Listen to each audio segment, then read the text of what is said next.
자기 인생에 분명한 삶의 목적을 가지고 있는 사람은 행복한 사람입니다. 좀 더 멋진 사람은 그 목적이 아름답고 고귀하고 다른 사람들에게 많은 유익을 끼칠 수 있는 목적이라면 그 목적은 훨씬 더 복되고 아름다울 것입니다. 목적이 없게 되면 사람들은 자기가 어디로 가야 될지 그 길을 잘 알지 못하고 많은 시간을 허비하게 되어집니다. 동일하게 우리 그리스도인에게도 분명한 삶의 목적이 있습니다. 우리의 삶의 목적은 하나님 나라입니다. 궁극적으로 이루어진 영원한 그 하나님 나라, 새하늘과 새 땅, 새 예루살렘 성에 우리는 도달하기 위해서 우리는 오늘도 순례의 길을 걸어가야 됩니다. 오늘 본문은 이스라엘이 남유다가 멸망하기 직전입니다. 거의 이제는 예레미야 선지자가 예언한 대로 바벨론에 의해서 예루살렘 성이 회파되는 그런 비극적 상황 속에 있습니다. 오늘 읽은 이 50장에서는 1절 3절에서는 바벨론이 멸망할 것이다. 아주 미스터리한 이야기입니다. 지금 바벨론이 남유다를 멸망시키고 있는데 남유다를 멸망시키는 이 바벨론, 세계 최대의 제국이 멸망할 것이다 라고 1절 3절은 이야기를 하고 있고 4절 5절에서는 바벨론에 의해서 포로가 되어져가는 이스라엘이 70년이 지나게 되면 다시 고국 땅으로 돌아올 것이라는 그런 신비로운 예언의 메시지가 주어지고 있다는 것입니다. 주전 586년에 남유다는 바벨론에 의해서 완전히 멸망했습니다. 하나님의 거룩한 솔로몬의 성전도 폐허가 되어버렸습니다. 느부갓네살에 의해서 이스라엘의 대부분의 사람들은 포로가 되어서 머나먼 바벨론으로 그들은 이주를 해야만 됐던 것입니다. 이런 비극적 상황 앞에서 하나님께서는 먼 훗날 70년 뒤에 일어날 그 일을 선지자 예레미야를 통해서 말씀을 하고 있다는 것입니다. 쉽게 말해서 지금 우리 눈앞에 나라가 망했습니다. 나라가 망한 시점 앞에서 하나님은 너희는 70년 뒤에 다시 돌아올 것이다. 너희를 징계하고 너희를 폐망케 했던 바벨론을 내가 멸망시킬 것이다 라고 하나님은 말씀하고 있다는 것입니다.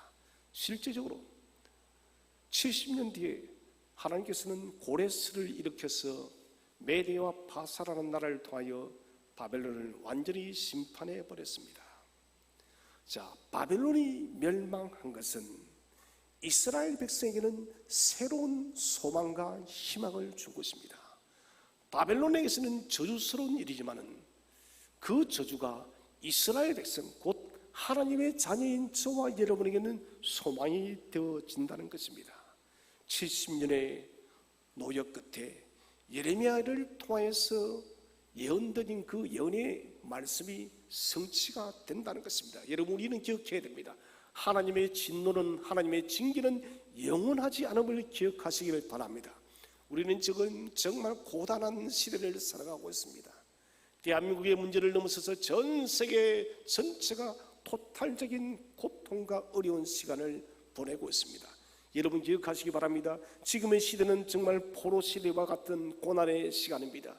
이 고역의 시간이 언젠가는 끝이 나게 될 것이고 영광의 주 예수 그리스도께서 천사들의 나팔 소리가 울려 퍼질 때에 구름을 타고 우리를 맞이하려 주께서 재림할 줄로 믿으시길 바랍니다. 주님이 재림하시는 그 영광스러운 그날에 우리는 오늘 이스라엘 백성이 이스라엘로 귀환했듯이 우리는 영원한 저 하나님 나라 새 하늘과 새 땅으로 우리가 돌아갈 줄로 믿으시길 바랍니다. 70년 동안 이스라엘을 가로막았던 포로의 창살이 부서지고 이제는 자유의 몸이 되었습니다. 여러분, 감옥에 갇히지 않은 사람은 감옥에 갇힌 사람의 그 마음을 이해할 수가 없습니다. 포로가 되어보지 못한 사람은 결코 포로의 심경을 알 수가 없습니다. 우리나라도 일제시대, 강점시대에 36년 동안 여러분 식민생활을 했습니다. 우리는 우리나라 말도 제대로 쓰지 못하였고 우리 이름까지도 일본식으로 개명해야 됐습니다. 나라도 없습니다. 국민은 있지만은 우리의 주권이 없는 것이, 여러분, 이것이 바로 포로입니다. 노예와도 똑같은 것입니다. 하나님께서는 멸망을 보고 있는 이스라엘 앞에서 말씀하고 있습니다. 이스라엘이 멸망하고 난 뒤에 70년이 지나고 난 뒤에 고국 땅 시온 예루살렘으로 떠나 예루살렘으로 다시 돌아올 것이다. 이 메시지를 지금 주고 있는데, 첫 번째 주제로 우리가 생각할 것은, 그렇다면은 70년이 지나고 난 뒤에 고난의 시간을 통해서 이스라엘 백성은 어떤 모습으로 변화되었는가? 우리 한번 성경을 다시 한번 읽어보겠습니다. 4절 말씀입니다. 4절 말씀. 4절 다 함께 합독하도록 하겠습니다. 시작. 여호와의 말씀이니라. 그날 그때에 이스라엘 자손이 돌아오며 유다 자손도 함께 돌아오되 그들이 울면서 그 길을 가며 그의 하나님 여호와께 고할 것이며. 아멘. 여호와의 말씀이다. 여러분, 사람의 말이 아닙니다. 저 임기호 목사의 말이 아닙니다. 여러분, 여호와의 말씀이기 때문에 이 말씀은 여러분 어떤 것보다도 권세 있고 분명하고 확실하게 성취되어지는 말씀임을 믿으시기를 바랍니다. 여호와께서 말씀하십니다. 무엇이라고? 그날 그때에 이스라엘 자손이 돌아오며 유다 자손도 돌아오되, 멸망하는 부서져버린 하나님의 이 성전을 바라보는 이스라엘 백성 앞에서 예레미야는 말씀하고 있습니다. 너희는 다시 돌아올 것이다. 나의 말이 아니라 만군의 전능하신 여호와 하나님의 말씀이라고 이야기를 하고 있습니다. 그렇다면 70년이 지나고 난 뒤에 저는 이 말씀을 좀 이렇게 비유를 하고 싶습니다. 우리가 지금 이 고난과 어려운 이 환난의 시기를 우리가 다 이겨내고 우리가 저 영원한 본향인 하나님 나라로 갈 때 우리는 어떤 모습으로 변화될 것인가, 그것도 우리가 같이 한번 생각하면서 오늘 설교를 들었으면 좋겠습니다. 첫 번째, 이스라엘의 변화된 모습은 눈물로 울며 하나님께 나아가는 사람이 되었다는 것입니다. 이스라엘 백성, 북이스라엘 백성들, 남유다 자손들이 돌아옵니다. 그들이 울면서 길을 가고 있습니다. 이 울음은 물론 감격적인 울음도 있겠지만 근본적인 것은 회개의 눈물입니다. 참회의 눈물이요. 지난 세월 동안 그들이 포로가 될 수밖에 없던 그 근본적인 이유는 하나님을 등지고 살았던 것이에요. 하나님을 배역했습니다. 하나님께서 결단코 섬기지 말라 했던 우상들을 섬긴 그 결과 그들에게는 멸망이 찾아왔었고, 머나먼 이 영말리 바빌론 땅에 가서 그들은 70년 동안 포로가 되어서 비극적 생활을 했다는 것입니다. 이제 포로에서 자유인이 될 것이다. 여러분, 미래의 일입니다. 그러나 이 일은 성취되었음을 믿으시길 바랍니다. 저와 여러분이 영원한 새하늘과 새 땅에 들어갈 것은 미래의 일입니다만은 이 일은 이미 저와 여러분의 삶 속에서도 이루어졌음을 믿으시기를 바랍니다. 그래서 우리는 늘 하나님 나라에서 새하늘과 새 땅에서 사는 삶을 살아가야 된다는 것입니다. 이스라엘 백성이 고국으로 돌아오는 그날, 그들은 회개의 참회의 통행의 눈물을 흘립니다. 자신들의 삶, 이스라엘 민족의 제약, 하나님을 돌아서버렸던 배역했던 그들의 제약에 대해서 통행하는 거예요. 여러분, 지금 우리 한국과 열방이 여러분 필요한 것이 무엇일까요? 그것은 통행하는 것이에요.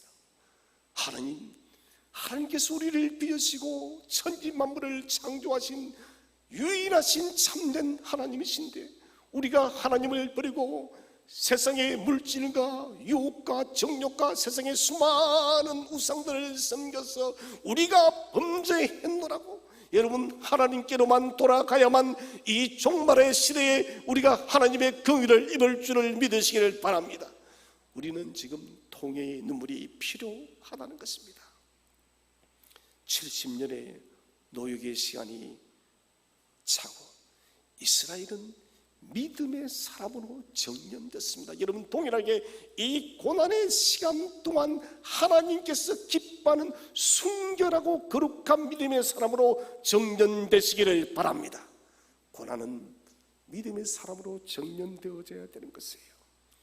하나님은 그들을 회복해 하기 위해서 오늘 위대한 구원의 역사를 고레스를 통하여 이루시고 이스라엘 백성을 예루살렘으로 돌아오게 했는데, 우리가 여기서 분명히 기억해야 될 것은 이스라엘이 돌아올 수밖에 없었던 이유가 있습니다.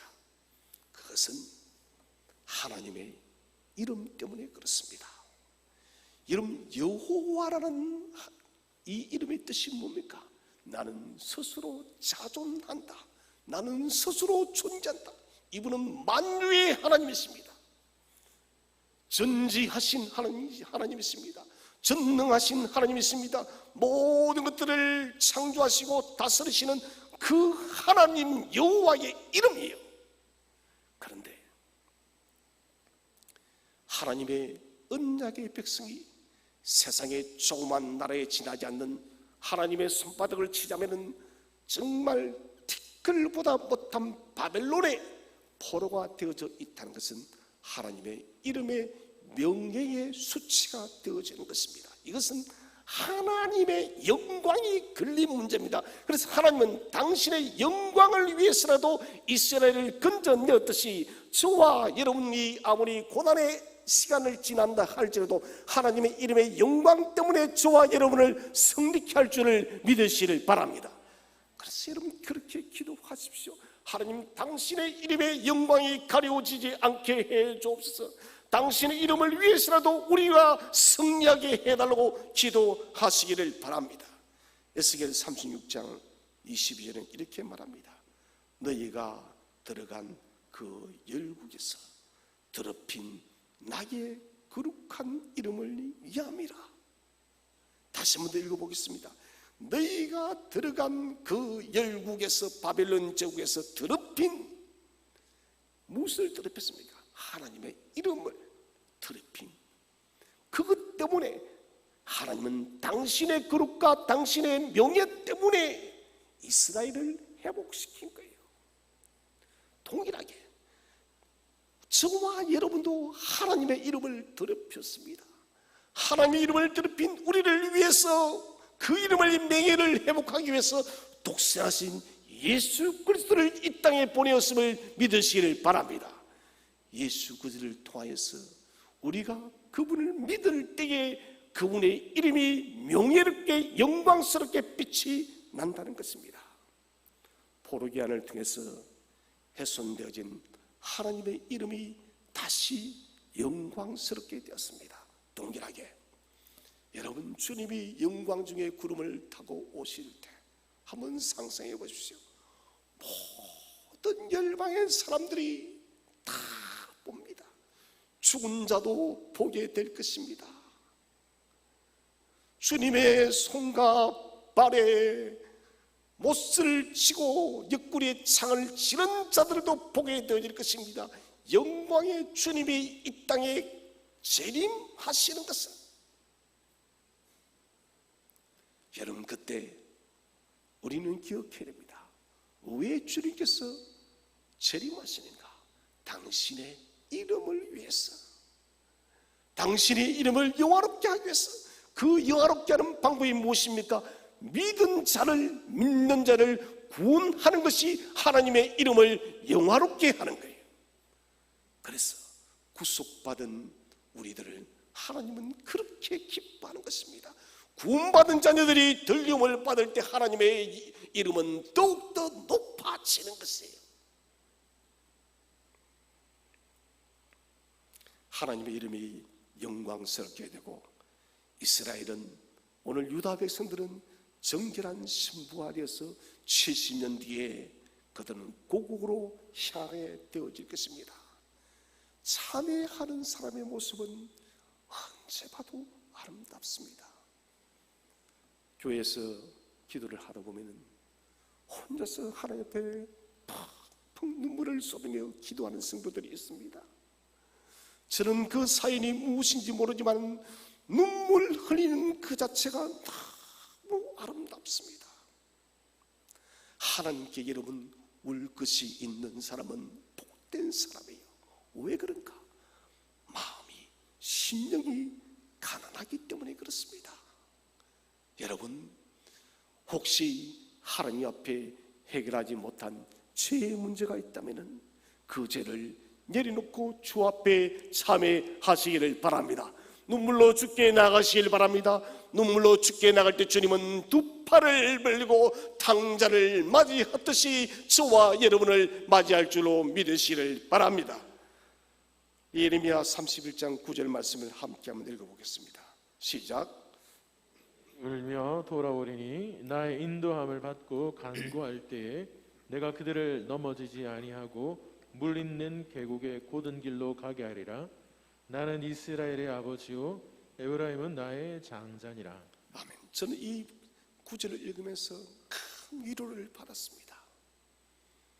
너희 이스라엘아, 유다 백성아, 너희가 머나먼 이국 땅 바벨론에서 귀환할 때 나는 그냥 있지를 않아. 나는 가만히 앉아 있지를 않아. 너희가 귀환하는 머나먼 길을 내가 지키고 인도하고 보호하겠다. 너희가 그 크다란 먼 광야길을 거쳐올 때 필요한 모든 것을 공급할 것이고 물 있는 계곡의 길로 풍성한 곳으로 내가 인도할 것이라. 너희가 홀로 귀환하는 것이 아니라 나 만군의 여호와 하나님이 너희와 함께 동행하여서 고국 땅 예루살렘으로 돌아오게 하리라. 여러분, 우리가 걷는 이 인생길이 포로 귀한 자들이 머나먼 길을 걸어서 걸어올 때 그들과 함께 하신 하나님은 저와 여러분이 이 인생의 머나먼 순례길을 걸어갈 때 하나님이 함께하고 계심을 믿으시길 바랍니다. 하나님은 언제나 우리에게 필요의 것들을 공급하시며 우리의 삶에 무엇이 부족한 것을 주님은 알고 계십니다. 하나님은 우리를 고아처럼 홀로 내버려 두시는 분이 아니십니다. 참된 회개라는 것은 단지 죄를 반복하는 것이 아닙니다. 죄를 반복하는 것이 참된 회개가 아니다는 것이에요. 다시는 죄를 짓지 않기 위해서 우리가 여호와께로 돌아가야 된다는 것입니다. 여러분, 우리가 보시면 아시겠지만은 삭개오는 자신의 주 앞에 회개의 고백을 합니다. 자신이 세리로서 지었던 여러 가지 죄악들을 고백하면서 무엇이랍니까? 회개에 대한 징표로서 나의 재산의 절반이라도 내어놓겠습니다. 구체적인 행동이 나오는 거예요. 가늠한 여자는 무엇이랍니까? 그는 눈물로 참회하며 자신의 향유 옥합을 깨뜨려서 주님 발 앞에 그것을 쏟아내었습니다. 무엇을 말하나요? 여러분, 회개는 행동이 구체적으로 동행하는 것이 회개라는 것입니다. 참된 회개는 말에서 끝나는 것이 아닙니다. 반드시 삶의 변화를 가져옵니다. 사랑하신 여러분, 우리 마음이 진실로 여호와께로 향해 있습니까?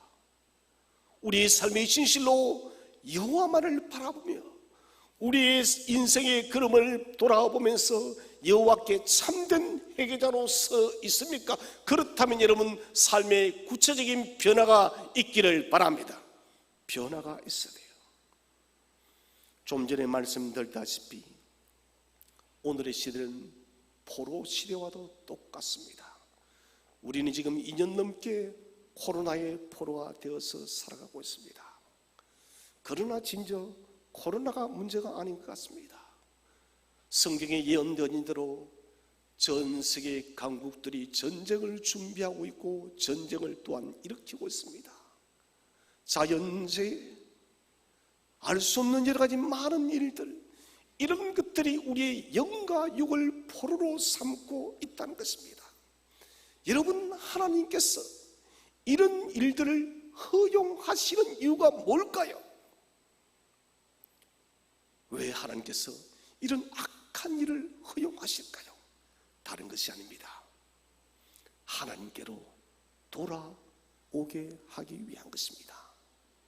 너희는 여호와께로 돌아오라.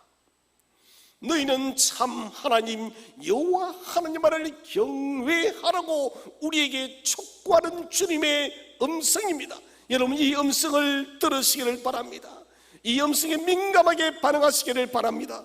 그래서 하나님과 나를 가로막는 믿음의 쓴뿌리들이 있다면,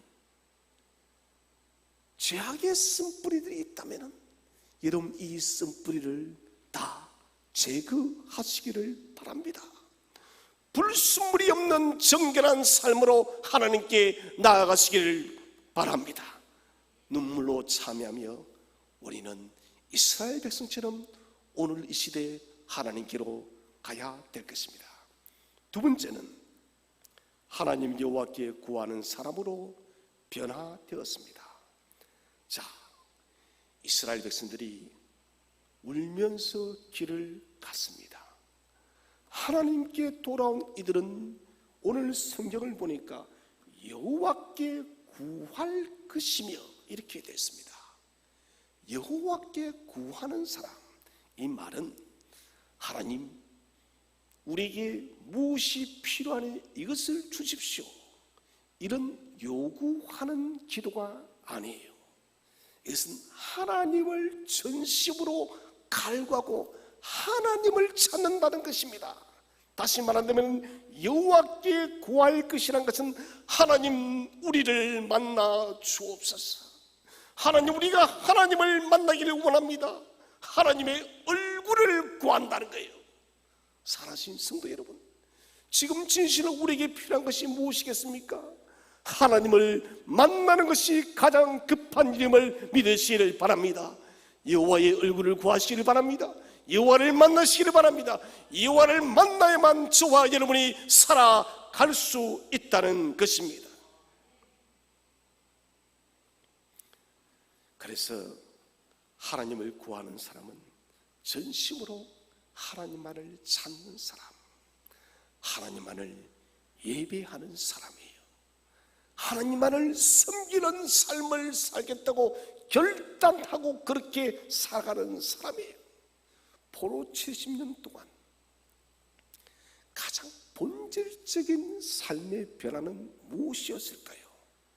그것은 다른 것이 아니라 이스라엘 백성 속에 깊이 배어져 있던 우상 숭배의 죄악의 쓴뿌리가 제거되어진 것입니다. 여러분 기억합시다. 우상 숭배라는 이 죄악의 쓴뿌리를 제거하는데 70년이 걸렸습니다. 애굽의 쓴뿌리를 제거하는데 광야에 40년이 걸렸습니다. 사랑하신 여러분, 죄악의 물이 한번 빼게 되어지면 그 물을 빼는데 얼마나 어려운지를 다시 기억하시기를 바랍니다. 저는 저와 여러분의 심령 속에 정결한 주의 성령이 충만하게 임하시기를 축원을 드립니다. 우리의 마음밭이 정결하고 깨끗한 희고 흰 마음바탕이 되어서 죄의 검은 점이라도 단 하나도 뿌려져서는 안 될 것입니다. 깨끗해야 돼요. 정결해야 됩니다. 순결해야 됩니다. 순결한 신부가 되어야 된다는 것이에요. 하나님께서는 이스라엘 백성이 가나안 땅으로 들어가기 직전에 분명히 말씀을 했습니다. 모세를 통하여서. 신명기가 무엇입니까? 하나님의 율법을 또다시 읽어주는 것이에요.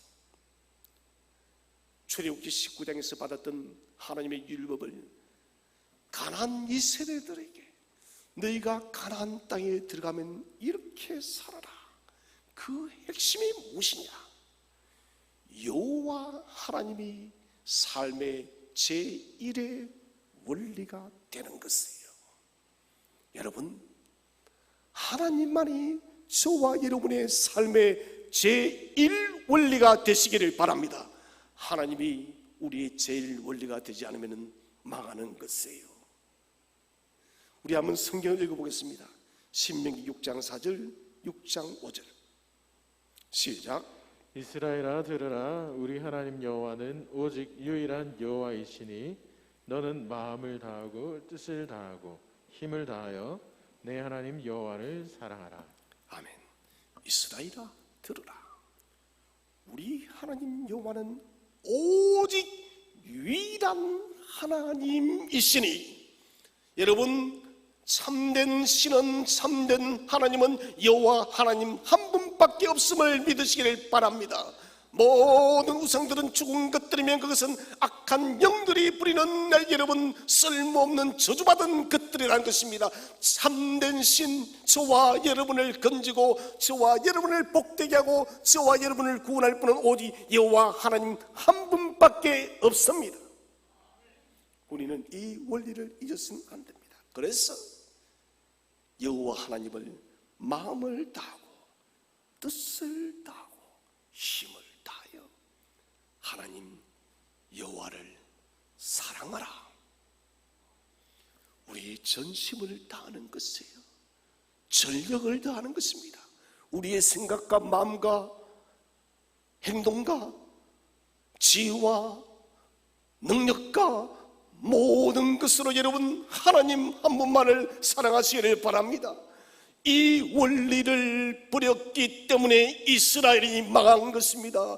이 원리를 한국교회도 자꾸 지금 잊어가고 있기 때문에 한국교회가 어려워졌습니다. 유럽교회는 이미 무너져 버렸습니다. 유럽은 여러분 더 이상 기독교 국가가 아니에요. 유럽은 선교지가 되어버렸습니다. 위대한 사도 바울이 여러분 전심을 다하여 그렇게 선교화했던 복음의 그 아름다운 유럽의 도시들이 이제는 복음의 불모지가 되어버렸습니다. 왜 그런가요? 제1의 원리인 하나님 여호와를 섬기는 이 일을 놓쳐버렸기 때문에 그렇게 되어진 것입니다. 신명기 4장에서 22장에서는 잊지 말라는 말이 무려 여러분 12번 나옵니다. 무엇을 잊지 말라? 하나님의 말씀을 기억하라는 말씀이 무려 15번이 나옵니다. 무엇을? 여호와 하나님을 섬기는 것을. 여러분 하나님의 말씀을, 법도를 잊지 마시기를 바랍니다. 여호와 하나님을 여러분 경외하는 것을 기억하시기를 바랍니다. 잊지 말고 기억하여서 참된 하나님만을 섬기는 저와 여러분이 되시기를 축원을 드립니다. 지금 이 시대에 가장 필요한 것이에요. 여호와 하나님만 사랑하고 섬기는 삶이 자리를 잡아야 됩니다. 성경을 한번 읽어보겠습니다. 예레미야 29장 13절 말씀. 시작. 너희가 온 마음으로 나를 구하면 나를 찾을 것이요 나를 만나리라. 아멘. 멸망의 시대, 조국이 망해가는 그 시대도 하나님은 소망의 메시지를 주고 있습니다. 너희가 온 마음으로 나를 구하면 나를 찾을 것이요 나를 만나리라. 사랑하신 여러분, 하나님은 지금 이 시대 속에 우리에게 요청하고 있습니다. 요구하고 있어요. 너희는 온 마음으로 나를 좀 구하지 않겠니? 너희는 나를 찾지 않겠느냐? 너희가 구하고 나를 찾으면 내가 너희를 만나 주리라. 하나님만 구하는 삶이 구원받는 삶이며 하나님을 찾는 삶만이 복된 삶이라는 그 진리를 잊지 마시기를 바랍니다. 지금은 하나님을 찾아야 됩니다. 누가 내 생각을 움직이는가라는 책을 지은 사람이 있는데 노리나 허처라는 사람입니다. 이 노리나 허처는 이 책에서 하는 말이 사람들은 매일마다 수백 가지의 크고 작은 일들을 결정한다고 합니다. 미미한 것, 작은 선택. 그런데 놀라운 것은 아주 작고 작은 이런 선택이 그 사람의 인생의 삶의 방식을 결정한다고 합니다. 결국은 작은 선택, 작은 결정이 나중에는 큰 일을 결정함에 있어서도 그것이 기초가 되어서 큰 일도 결정한다는 것입니다. 여러분, 저는 이 시간 도전하고 싶습니다. 우리의 삶의 시간, 매일의 시간마다 언제나 저와 여러분의 선택은 하나님이 되시기를 바랍니다. 하나님이 나의 선택의 중심이 되시기를 바랍니다. 언제나 무엇을 하든지 하나님께서 내게 무엇이라고 말씀하시는가? 신명기 말씀에 우리의 미간에 하나님의 말씀을 붙이고 손목에 하나님의 말씀을 또 메고, 제가 무엇이라 했어요? 미간에 하나님 말씀을 붙인다는 것은 언제나 생각할 때 하나님 중심으로 생각하라. 손목에 말씀의 매듭을 매는 것은 행동하기 전에 하나님 중심으로 먼저 묻고 행동하라는 것입니다. 하나님이 우리 결정과 선택의 중심이 되지 않으면 우리 속에는 하나님이 아닌 세상에 다른 것이 중심이 되어져 있습니다. 여러분, 세상 근심 너무 많이 하지 마십시오. 세상 근심을 너무 많이 하다 보면 그 근심이 내 마음의 주인이 되어 있습니다. 근심은 사탄이 위장한 존재라는 거예요. 여러분, 사탄은 근심이란 탈을 쓰고 우리 속에 침투되어서 하나님의 자리를 대신 자리 잡고 있다는 것입니다. 지금 근심의 짐이 저와 여러분의 심령 속에 자리를 잡고 있다면 그 근심을 떨쳐 잘라 버리시기를 바랍니다. 그 자리에 하나님이 좌정하시기를 바랍니다. 마음의 중심에 세상 다른 무엇이 아니라 하나님만이 저와 여러분의 삶의 중심에 좌정하시기를 축원드립니다. 두 번째 주제는 가야 할 길을 알지 못할 때 어떻게 할 것인가. 시온으로 가는 길을 알지 못할 때 이스라엘은 가야 할 길을 묻는 겸손한 자세를 가졌습니다. 자, 그들이 시온으로 가려고 합니다.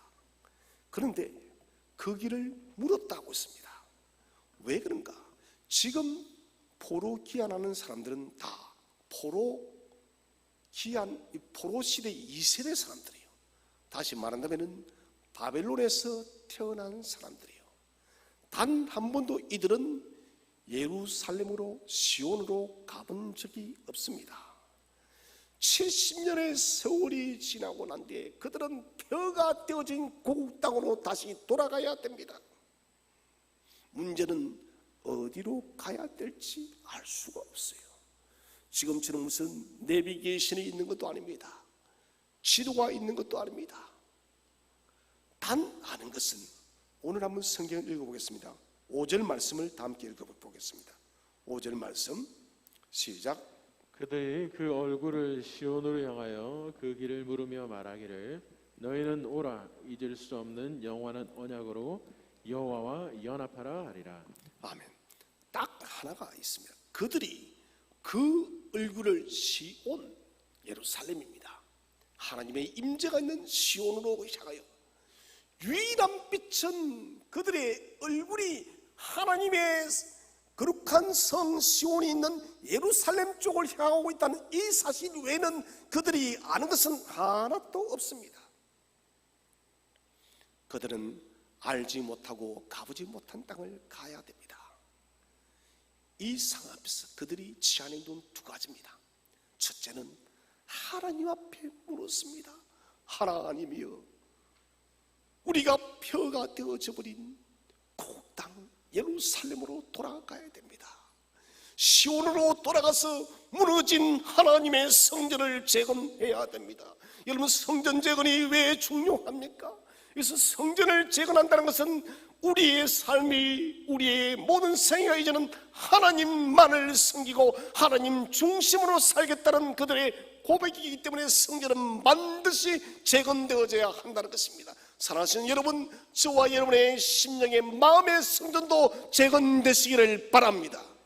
우리의 마음의 성전이 빠르게 재건되어야 된다는 것입니다. 그래서 하나님 앞에 기도하며 하나님께 물으며, 하나님이여 우리가 어디로 가야 됩니까? 갈 길을 밝혀 달라고. 그리고 그들은 또 힘을 썼습니다. 페르시아 세계 최대의 제국입니다. 모든 요즘 같은 과학 그리고 지리, 전체 이 모든 것이 최고의 문명을 가진 나라가 페르시아입니다.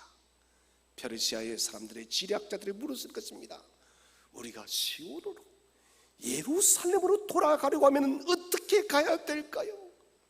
그들은 정말 그 길을 알기 위해서 무릎을 꿇으면서 어쩌면 가장 엎드린 자세에서 페르시아 사람들에게 그 길을 물었는지도 모르겠습니다. 시온으로 간다는 것은 하나님께로 돌아간다는 것입니다. 시온으로 간다는 것은 하나님이 나의 하나님이 되시고 내가 그의 백성이, 하나님이 나의 하나님이 되시고 우리가 그의 백성이 된다는 위대한 말씀이 바로 시온으로 돌아간다는 것이에요.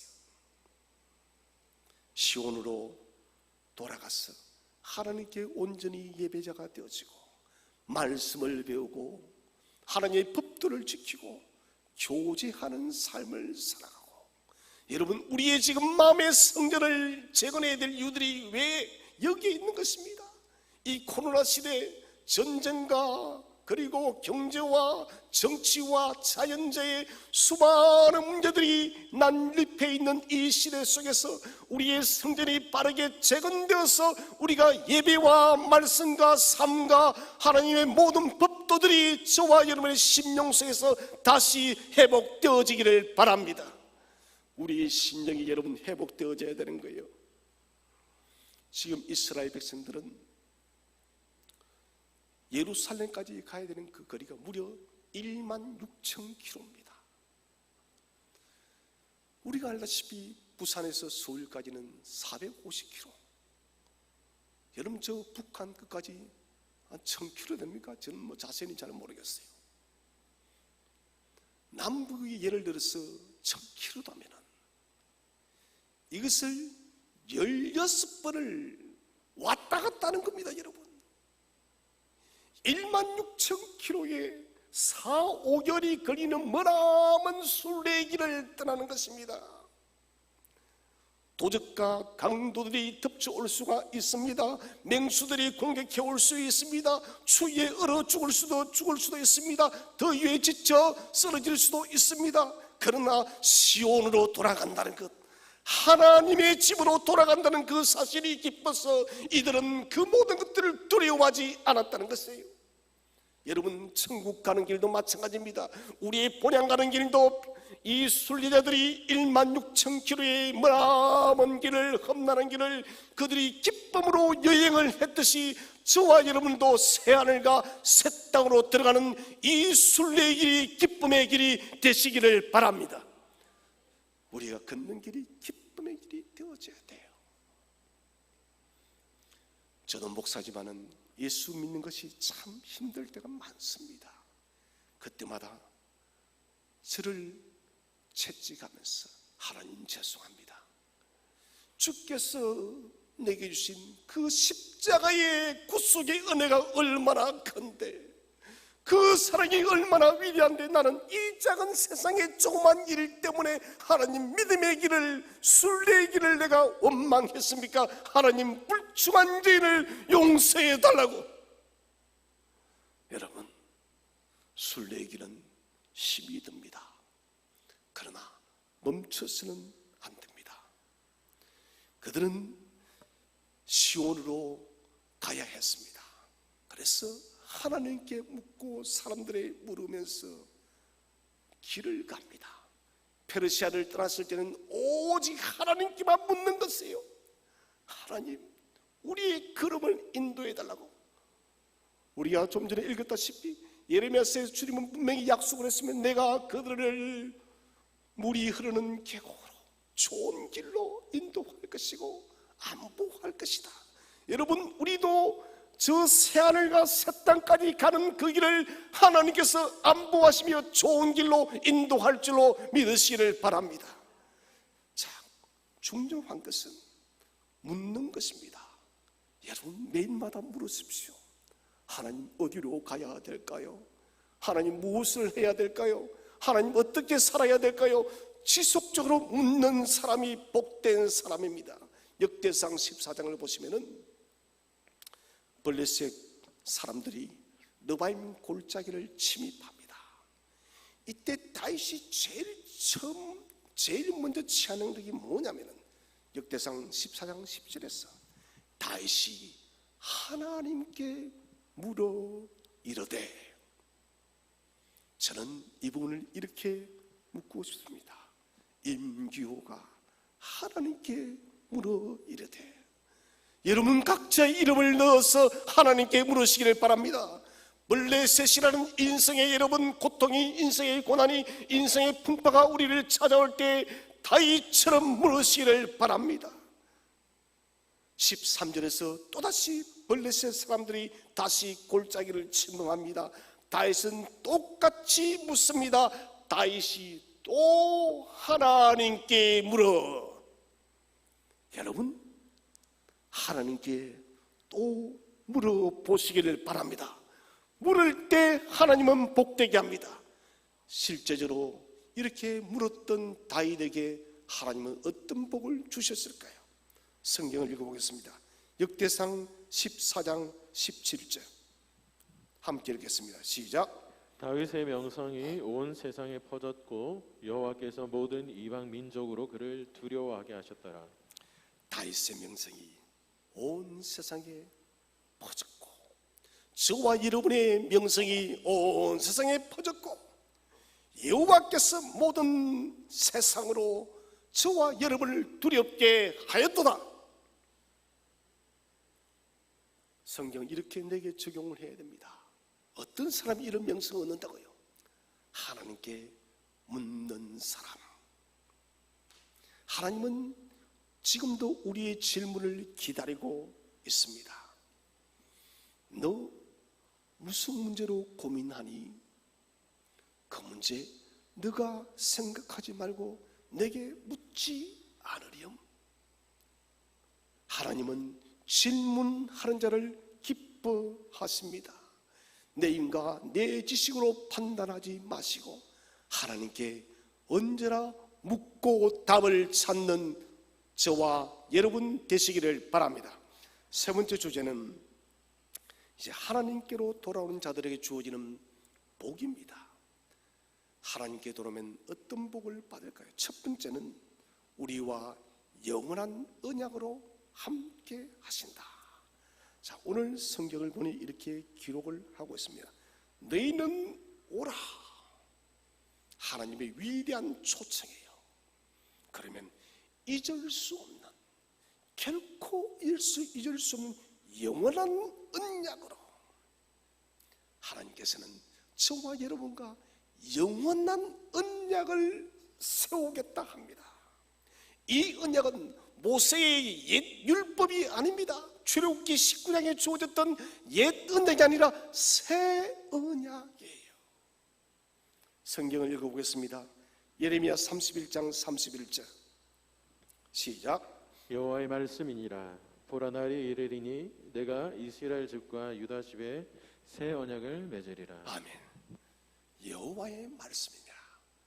여러분, 성경에서 여호와의 말씀이란 말만 넣으면 줄을 그어 놓으세요. 이것은 뭐냐? 하나님 스스로가 맹세하는 것이에요. 하나님이 맹세하면 여러분 어길 수 있습니까? 이건 어길 수가 없는 것이에요. 반드시 그것은 성취된다는 것입니다. 내가 이스라엘 집과 유다 집 곧 믿음의 모든 사람들과 새 언약을 세우리니, 이 새 언약이 무엇입니까? 예수 그리스도가 십자가에 못 박혀서 인류의 모든 죄를 짊어지고 대속의 십자가를 짊어지고 저와 여러분을 구속하고 주 예수 그리스도를 믿는 자에게 구원을 주시는 이 언약이 새 언약임을 확신하시기를 바랍니다. 더 이상 모세의 율법의 돌판이 아닙니다. 이 새 언약은 저와 여러분의 신비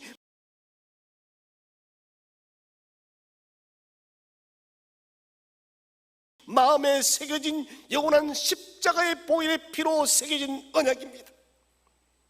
주님께서 십자가에 못 박혀 죽었을 때 저는 이렇게 표현을 하고 싶습니다. 주님은 당신의 몸을 십자가에 내어주실 때 쪼개진 고기처럼 갈라졌다라고 저는 표현을 하고 싶어요. 이게 무슨 말이냐? 고대 건동시대에 언약을 체결할 때는 쌍방이 언약 맺는 사람이 고기를 자릅니다. 짐승 고기를 자르고 그리고는 자른 고기 사이로 두 사람이 같이 지나는 것이에요. 만약에 사람이 언약을 어기면은 그 사람은 언약의 한 다른 사람에게 대상자에게 그렇게 자른 고기처럼 잘려서 죽어도 되는 거예요. 주님께서 왜 십자가에 자른 고기처럼 갈라졌느냐? 그것은 저와 여러분이 하나님의 그 언약을 버렸기 때문에 주님은 십자가에서 우리 대신하여 잘려진 고기처럼 주님께서는 죽으셨음을 믿으시기를 바랍니다. 대신 그렇게 죽은 것입니다. 그 몸을 통해 흘러나온 붉은 피는 언약을 효력 있게 만들었습니다. 그 효력 때문에 제3의 역사가 이루어진 것이에요. 새 언약은 여호와의 법을 저와 여러분의 마음속에 두시고 성령으로 인을 치시고 성령으로 보정함을 믿으시기를 바랍니다. 그래서 이 언약은 영원한 언약인 것이에요. 악마 사탄 마귀가 아무리 강력하게 공격해와도 저와 여러분과 세운 이 영원한 언약을 결단코 무너뜨릴 수 없음을 확신하시기를 바랍니다. 여러분 구원에 대해서 두려워하지 마시기를 바랍니다. 저와 여러분은 생명의 주 예수를 믿음을 통하여 저 영원한 새하늘과 새 땅까지 우리는 안전하게 갈 줄로 믿으시기를 바랍니다. 왜 그런가? 주께서 결단코 잊지 않는 영원한 새 언약을 맺었기 때문에 그렇다는 것입니다. 영원한 언약, 새 언약은 은혜의 복음입니다. 구원의 은총입니다. 하나님은 영원한 언약을 우리에게 주시고 언약을 파기하지 않습니다. 이스라엘을 회복하고 고국으로 돌아오게 하신 하나님, 우리를 예수 그리스도로 인해서 새 언약을 체결하시고 생명의 주 예수 그리스도를 통하여 저와 여러분을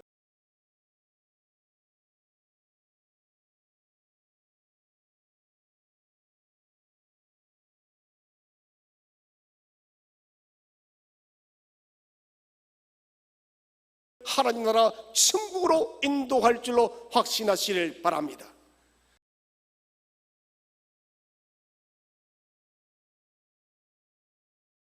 두 번째 주시는 복은 여호와와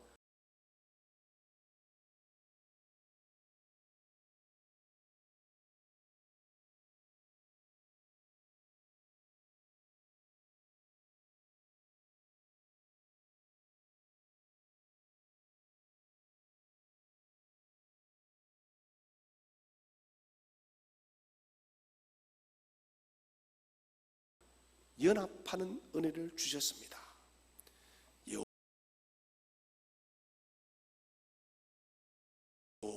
여호와와 연합하리라 하라.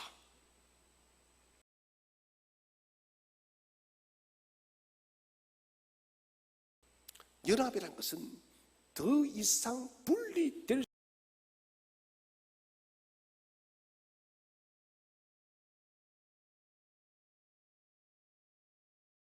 수 없을 정도로 단단하게 묶는 것을 연합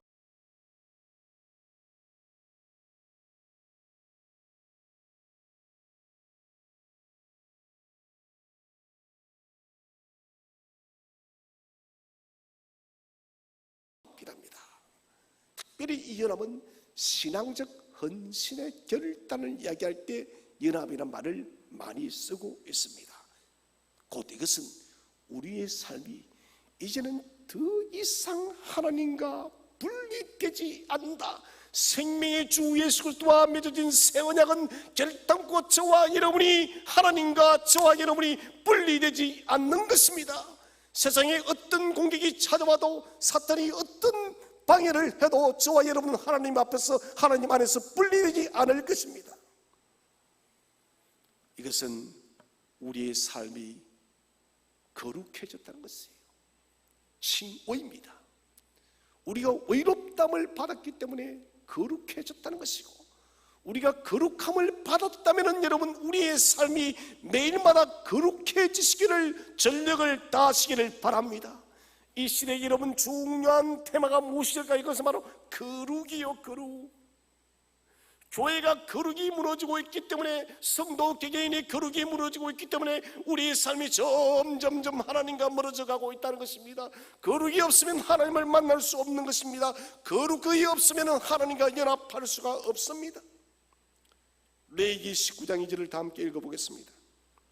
레위기 19장 2절 시작. 너희는 거룩하라. 이는 나 여호와 너희 하나님이 거룩함이니라. 아멘. 너희는 거룩하라. 이는 나 여호와 너희 하나님이 거룩함이니라. 거룩하신 하나님은 죄를 용납하는 분이 아닙니다. 여러분 하나님과 진실로 연합하기를 원하십니까? 그렇다면 우리 속에 거룩이 충만하시기를 바랍니다. 거룩은 먼저 비워야 됩니다. 나를 비워야 됩니다. 깨끗하게 비워야 됩니다. 깨끗한 우리 몸에 하나님의 영으로 충만하게 채우는 것이 거룩임을 믿으시기를 바랍니다. 성결함을, 정결함을 끝까지 붙잡는 것이 거룩함입니다. 모든 부정한 것을 버리는 것이 거룩입니다. 거룩을 훼손하면은 하나님께서 쓰지 않습니다. 거룩이 훼손되어지면 우리는 하나님 안에 거할 수가 없습니다. 사랑하신 여러분, 하나님의 거룩을 닮아가기 위해서 고군분투하시기를 바랍니다. 주여 나를 매일매일마다 빚어 주옵소서. 포로 귀환하는 이스라엘 백성들의 삶이 바로 이런 결단을 했다는 것입니다. 다시는 하나님의 거룩함을 훼손하지 않겠다. 하나님의 거룩함을 나타내는 삶을 살겠다. 이를 통해서 하나님과 연합하는 삶을 살겠다. 하나님의 거룩을 훼손하지 마시기를 바랍니다. 프랑스의 성녀 잔드 기옹이라는 분이 있어요. 이분이 하나님과 연합해서 이렇게 말을 합니다. 기도를 이야기합니다. 기도라는 것은 하나님과의 거룩한 연합이 이루어지는 준비 과정이다. 하나님께서 우리를 거룩하게 하기 위해서 준비시키는 것이 뭐냐? 그게 바로 기도라는 것입니다. 우리 편에서도 하나님을 위해서 준비하는 것이 뭐냐? 그것이 기도라는 것입니다. 사모적인 것이. 기도를 통해서 하나님께서 의도하는 것이 뭘까요? 그것은 우리가 하나님의 거룩한 연합에 걸림돌이 되어지는 모든 자아와 죄악들을 뽑아내는 작업이라는 것을 기억해야 됩니다. 기도의 준비를 통하여, 기도를 통하여 하나님은 우리와 연합하기 위한 준비를 시킨다는 것입니다. 오직 하나님과 연합하는 것은 기도의 출발입니다. 저는 여기에다 더하고 싶습니다. 기도는 준비인 동시에 과정이고 그리고 마지막이다. 하나님과 연합하기 위해서 여러분, 이 무더운 여름이지만 주님과 교제하며 기도하기에 전력을 다하시기를 바랍니다. 기도할 때 우리는 하나님의 거룩을 닮아가고 하나님과 연합하게 되어진다는 것입니다. 사랑하신 성도 여러분, 우리는 모두가 저 영원한 나라 본향을 향해서 오늘도 걸어가는 순례자들입니다. 오늘 포로기한 자들이 1만 6천 킬로의 머나먼 길을 걸었듯이 우리는 인생 80, 90, 100년의 인생 순례길을 걸어가고 있습니다. 저 영원한 하나님의 본향에 이르기까지 곁길로 가지 마시고 하나님의 거룩을 닮아가고 하나님만을 섬기면서 믿음을 잘 지켜서 궁극적으로 이스라엘 백성이 시온에 도달했다시피 저와 여러분도 저 영원한 하나님 나라에 도착하는 복된 순례자들이 되시기를 주의 이름으로 축원드립니다.